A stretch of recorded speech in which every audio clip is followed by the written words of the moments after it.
എന്താണ് ഈ dynamic I P address എന്ന് പറഞ്ഞാൽ? നമ്മൾ കഴിഞ്ഞ ദിവസം പഠിച്ചു എന്താണ് DHCP സെർവർ എന്ന്. അതായത് നമ്മുടെ മോഡത്തിൻ്റെ അല്ലെങ്കിൽ ONUവിൻ്റെ ഉള്ളിൽ തന്നെ ഉണ്ടാകുന്ന ഒന്നാണ് ഈ ഒരു DHCP സെർവർ. അല്ലാണ്ട് സെപ്പറേറ്റ് സെർവേഴ്സും ഉണ്ട്. പക്ഷേ നോർമലി നമ്മൾ ആ ഒരു റൗട്ടറിൻ്റെ ഉള്ളിൽ തന്നെ ഒരു ചിപ്പ് ഉണ്ടാവും, DHCP ഉണ്ടാവും. DHCP സെർവർ അതിന് ഏറ്റവും നല്ല ഉദാഹരണമാണ്. സെപ്പറേറ്റ് സെർവർ വേറെ ഉണ്ടാവും, അതായത് സെർവേഴ്സായിട്ട് തന്നെ സെപ്പറേറ്റ് ആയിട്ടും ഈ DHCP സെർവർ ഉണ്ടാവും. പക്ഷേ നോർമൽ ഗതിയിൽ നമ്മൾ കാണുന്നത് DHCP സെർവർ നമുക്ക് ഏറ്റവും ഉദാഹരണമായിട്ട് കാണാൻ പറ്റുന്നത് ഈ ഒരു മോഡത്തിൻ്റെ ഉള്ളിൽ തന്നെയാണ്. അതിൻ്റെ ഉള്ളിൽ തന്നെ DHCP സെർവറുകൾ വർക്ക് ചെയ്യുന്നുണ്ട്. അപ്പോൾ ഈ ഒരു DHCP സെർവർ റിലീസ് ചെയ്യുന്ന IP അത് നമ്മൾ നേരത്തെ പറഞ്ഞു. അതായത് DHCP സെർവർ റിലീസ് ചെയ്യുന്ന IP എന്ന് പറഞ്ഞിട്ടുണ്ടെങ്കിൽ നമ്മുടെ ലോക്കൽ IP റിലീസ് ചെയ്യും, അതുപോലെ തന്നെ WAN IP റിലീസ് ചെയ്യും. ഇപ്പോൾ ഇവിടെ നിങ്ങൾ നോക്കിയാൽ കാണാം നമ്മുടെ എല്ലാ ഡിവൈസ്, ഇതെല്ലാം നമ്മുടെ വീട്ടിലുള്ള അല്ലെങ്കിൽ ഓഫീസിലുള്ള ഡിവൈസുകളാണെന്ന് കരുതാം. ഇതിനൊക്കെ 2 IP വെച്ച് ചെയ്തിട്ടുണ്ട്. അതായത് ഒന്ന് ലോക്കൽ ഏരിയ നെറ്റ്വർക്ക് IP യും ഒന്ന് WAN IP. അങ്ങനെ ഇതിനെല്ലാം ഈ ഒരു WAN IP യും LAN IP യും 2 IP ഇതുണ്ടാവും.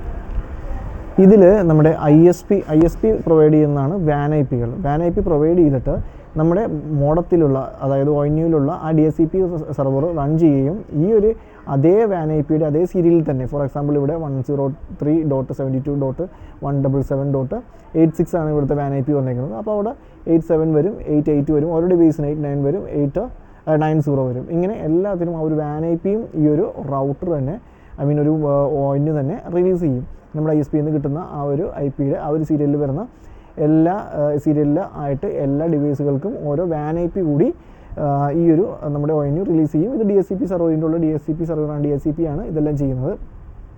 അതുപോലെ തന്നെ കൂടെ തന്നെ ആ ഒരു LAN IP യും ഇത് റിലീസ് ചെയ്യും. LANൻ്റെ IPയുടെ നമുക്കറിയാം ഇത് 1.1 ആണ് ഇതിൻ്റെ ഗേറ്റ് വേ IP വന്നേക്കുന്നത്. അപ്പോൾ ആ ഗേറ്റ് വേ IPയിൽ തന്നെയുള്ള സീരിയലിലുള്ള 1.2, 1.3, 1.4, 1.5 എന്ന് പറഞ്ഞ ഓരോ ഡിവൈസിന് ഈ WAN IPക്ക് പുറമെ LAN IP യും നമ്മുടെ ONU തന്നെ ഈ ഒരു DHCP സെർവർ റിലീസ് ചെയ്യും. അതുകൊണ്ടാണ് നമ്മൾ കോൺഫിഗറേഷൻ ചെയ്യുമ്പോൾ നമ്മൾ DHCP എനേബിൾ പറയുന്നത്. DHCP എനേബിൾ, DHCP ഡിസേബിൾ എന്ന് ചോദിക്കുമ്പോൾ DHCP എനേബിൾ കൊടുക്കുന്നത് എന്താണെന്ന് വെച്ചാൽ എന്നാൽ മാത്രമാണ് ഈ ഒരു ഡിവൈസുകൾക്കെല്ലാം ആ ഒരു IP കിട്ടുകയുള്ളൂ. IP കിട്ടിയില്ലെങ്കിൽ നമ്മൾ എന്താ സംഭവിക്കുന്നത്? കണക്ഷൻ കിട്ടില്ല. അപ്പോൾ അല്ലാതെ നമ്മൾ ബ്രിഡ്ജ് മോഡിലും കണക്ഷൻ ആക്ടിവിറ്റി ചെയ്യാറുണ്ട്, അല്ലെങ്കിൽ റിപ്പീറ്റർ മോഡിലും ചെയ്യാറുണ്ട്. അത് ഡിഫറൻറ്റ് ക്ലാസ്സിൽ നമുക്ക് പഠിക്കാതെ എങ്ങനെയാണെന്നുള്ളത്.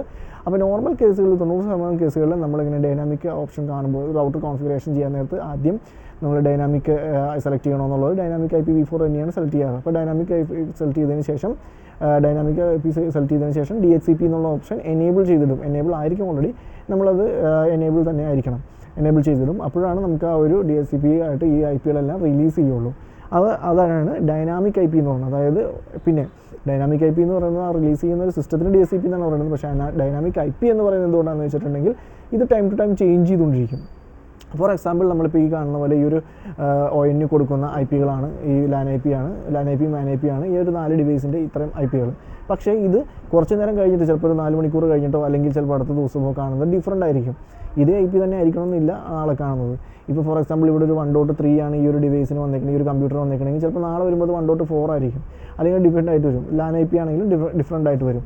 പക്ഷേ WAN IP യും ഇതുപോലെ തന്നെ, അതായത് സർവീസ് പ്രൊവൈഡർ കൊടുക്കുന്ന WAN IP ആണെങ്കിലും ഈ ഒരു DHCP സെർവറിൽ കൂടി ഇതിനെല്ലാം IP ചേഞ്ച് ആകുകയും നാളെ വരുമ്പോഴോ അല്ലെങ്കിൽ ഇതിനൊരു ലീസ് പീരീഡ് ഉണ്ട്, ആ ഒരു ലീസ് പീരീഡ് വരുമ്പോഴേക്കും അത് ചേഞ്ച് ആയിട്ട് ഡിഫറൻറ്റ് IP വരും. അതായത് ഇവിടെ കാണുന്ന ഇതിനകത്ത് കാണുന്ന 177.88 എന്ന് പറഞ്ഞ IP ആയിരിക്കില്ല നാളെ വരുമ്പോൾ ഈ ഒരു ഡിവൈസിന് WAN IP കാണുന്നത്. അപ്പോൾ അതിനെ ഡൈനാമിക് ആയിട്ട് ഇങ്ങനെ ചേഞ്ച് ചെയ്തുകൊണ്ടിരിക്കുന്നത്, സ്റ്റാറ്റിക് അല്ലാണ്ട് ഡൈനാമിക് ആയിട്ട് ഈ IPs എല്ലാം ചേഞ്ച് ചെയ്തുകൊണ്ടിരിക്കുന്നതുകൊണ്ടാണ് ഇതിനൊക്കെ ഡൈനാമിക് IP എന്ന് പറയുന്നത്.